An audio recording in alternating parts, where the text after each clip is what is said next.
ఒక ఊరిలో రాధమ్మ అనే అమ్మాయి ఉండేది. ఆమె చాలా నిజాయితీగా కష్టపడి పనిచేసేది.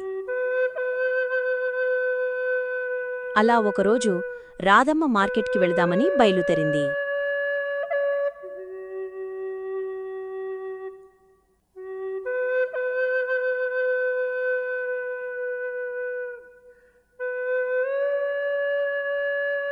అయ్యో, ఎంత అందమైన గాజుగిన్నె! దీన్ని నా ఇంట్లో పెడితే ఎంత బాగుంటుంది. అమ్మా, ఇది చాలా మంచి గిన్నె. జాగ్రత్తగా వాడితే చాలా కాలం ఉంటుంది. సరే అమ్మా, నేను బాగా చూసుకుంటాను. అలా రాధమ్మ ఆ గిన్నెని కొని ఇంటికి బయల్దేరుతుంది.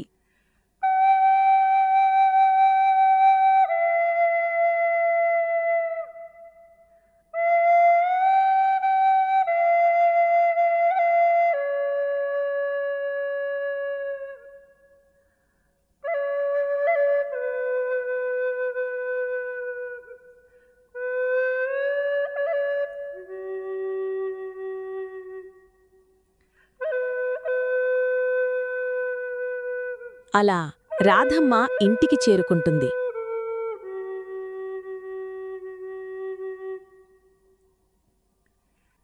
ఈ గిన్నె ఎంత అందంగా ఉందో! ప్రతిరోజూ దీన్ని శుభ్రం చేసుకుంటే కొత్తదానిలా ఉంటుంది.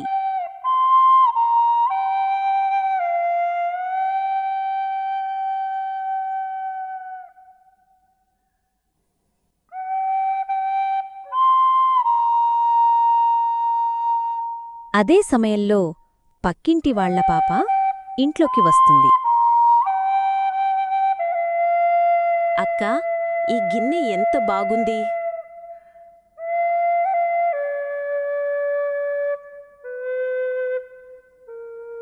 అమ్మా, ఇది చాలా నాజూకైన గిన్నె. జాగ్రత్తగా చూసుకోవాలి. కాని నువ్వు ఎక్కువగా ఆడకూడదు. ఒక్కసారి పట్టుకుని చూస్తానక్కా.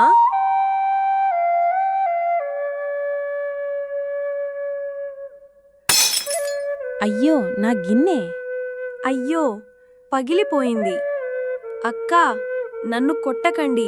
నేను తప్పు చేశాను. అబ్బా, గిన్నె పగిలితే మళ్ళీ కొత్తదాన్ని తెచ్చుకోవచ్చు. కాని మనిషి మనసు పగిలితే దానికి మందులేదు.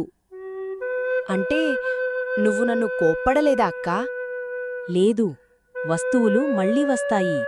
కాని మనసు పగలకూడదు. ఇలా రాధమ్మ ఆ చిన్న పాపకి ఒక గొప్ప పాఠం నేర్పింది.